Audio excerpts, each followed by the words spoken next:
Cerita dibuka dengan memperlihatkan dua pasangan MC Minecraft yang sudah tidak perlu saya perkenalkan lagi karena mereka sudah ada sejak zaman Gajah Mada naik beat karbu, yaitu Alex dan Steve, yang dimana pada saat itu secara tidak sengaja mereka menemukan Deep Dark Biome dan berniat untuk melooting seluruh persediaan yang ada di sana. Namun di saat mereka hendak turun, alih-alih menyiapkan seember air, si Geblek malah mendorong temannya Alex dengan kesadaran penuh untuk dijadikan matras. Dan tak mau kalah goblok, Alex yang berada di bawah pun langsung meletakkan dildo zaman purba yang membuat Steve hampir kehilangan nyawanya karena ditusbol batu 12 cm. Buset, baru awal film loh. Dan setelah masuk ke dalam Ancient City, mereka langsung mengeksplor dan mencari kotak amal peninggalan Ancient Wielder. Dan tak butuh waktu lama, mereka berdua berhasil menemukan kotak chest yang mereka cari-cari dan berniat untuk melooting seluruh persediaan di dalamnya. Namun sayangnya di saat Steve sedang memanjat tiang, ia terjatuh dan lagi-lagi tertusbol oleh sebilah pedang yang jangan tanya gue itu pedang dari mana, karena gue juga nggak tahu itu pedang dari mana.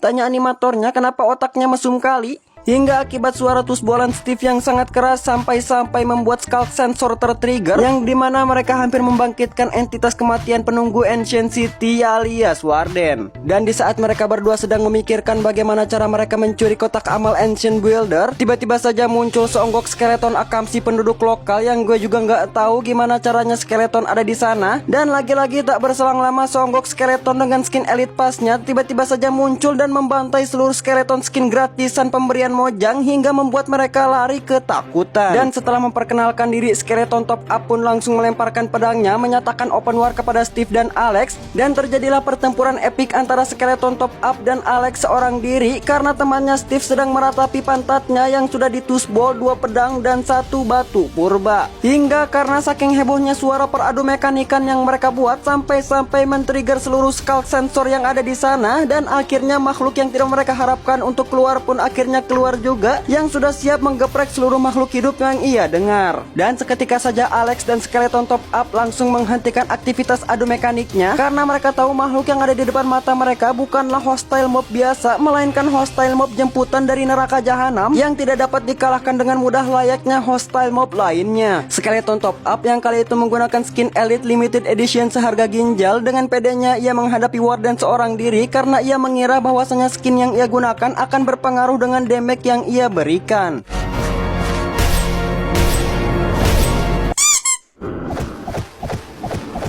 Steve dan Alex yang melihat ribuan bogem mentah mendarat di muka skeleton pun langsung mengurungkan niatnya untuk beradu mekanik melawan Warden dan berencana untuk kabur sekuat tenaga. Namun apalah daya, mereka dikejar oleh Warden mod APK yang mampu menyetarai kecepatan lari mereka. Hingga di saat mereka sampai di pedesaan pun entitas mematikan ini masih saja mengikuti Alex dan Steve. Namun untungnya ngespawnlah seorang derp yang siap beradu mekanik melawan Warden demi menyelamatkan mereka berdua. Derp yang sudah mengambil ancang-ancang, ia mulai mengeluarkan senjata biologis dari bawah boolnya, yang dimana konon katanya senjatanya ini sangat mematikan bagi para penggunanya.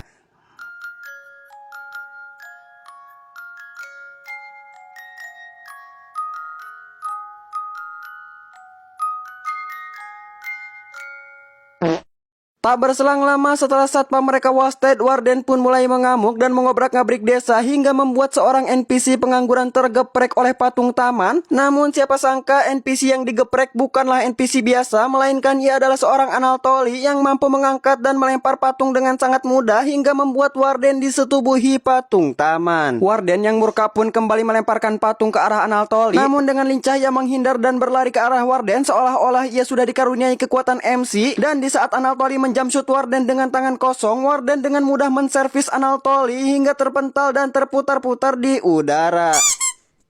Animator cabul.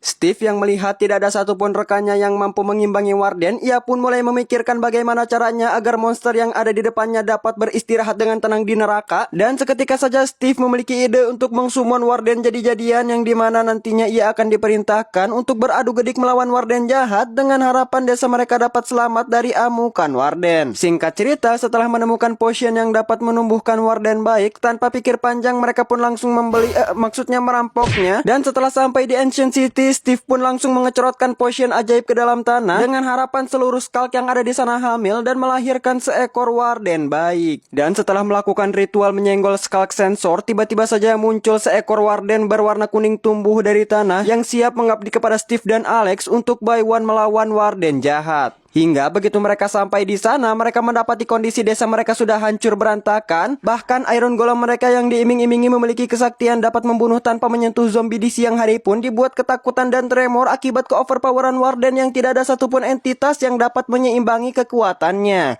Namun beruntung Steve dan Alex sudah membawa backingan yang seimbang dengan Warden hingga membuat Warden jahat sedikit kewalahan. Namun sayangnya potion yang mereka gunakan untuk mengsummon Warden baik merupakan potion hasil nyolong hingga menyebabkan kekuatannya tidak diridhoi penjual, yang dimana ujung-ujungnya Warden baik hanya menjadi samsak tinju bagi Warden jahat.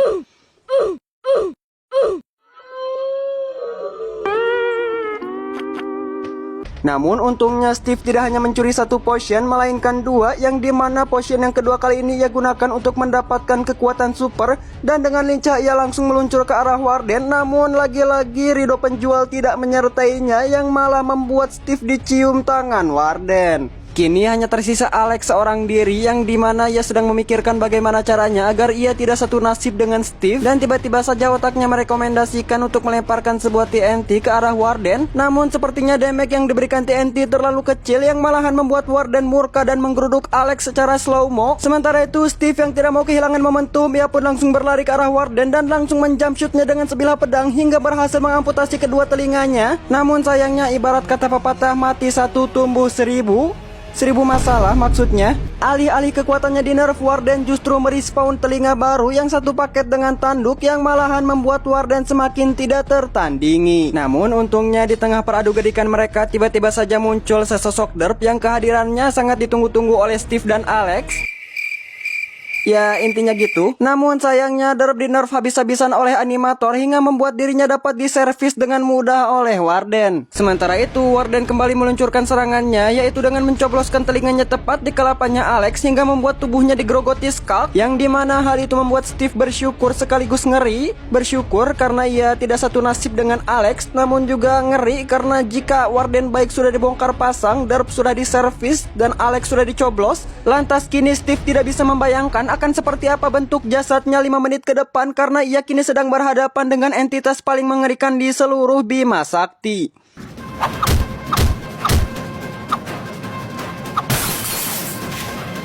Dan sesuai ekspektasi Steve yang sudah dihajar habis-habisan pun diletakkan di atas tubuh Alex yang sudah tidak ada harapan hidup dan tinggal menunggu coblosan maut dari sang Warden. Namun tiba-tiba saja di tengah fatality slow motionnya sedang berlangsung, Warden baik datang dan menyenggol Warden jahat, yang membuat Warden jahat murka dan marah. Dan dengan penuh murka amarah, Warden jahat pun menjump shoot Warden baik dan menggeplaknya hingga ia tersungkur jatuh. Namun dengan cepat Warden baik langsung menancapkan trident tepat ke arah babangusnya hingga ia dapat meng-counter attack serangan Warden jahat. Namun lagi-lagi entitas yang darahnya gak habis-habis ini kembali menyerang Warden baik dengan lompatan slow motion. Dan di saat yang tepat pula Warden baik mengerahkan seluruh tenaganya untuk menembakkan ulti terakhirnya, dengan harapan ulti terakhirnya ini dapat mengakhiri hidup Warden jahat. Karena dengan kondisinya saat ini mustahil rasanya untuk bisa mengalahkan Warden jahat hanya dengan menggunakan satu tangan.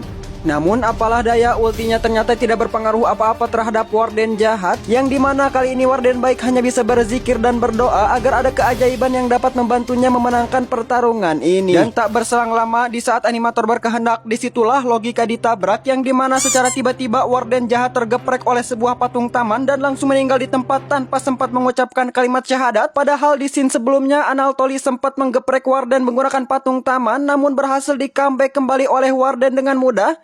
Namun ya sudahlah, ini kehendak animator. Dan agar filmnya berakhir happy ending, Warden baik pun meneteskan potion of Edo Tensei kepada Steve dan Alex sehingga membuat mereka kembali sehat walafiat tanpa minus sedikit pun. Dan cerita pun ditutup dengan Warden baik yang akhirnya harus berpamitan kepada Steve dan Alex karena dirasa tugasnya melindungi desa sudah selesai.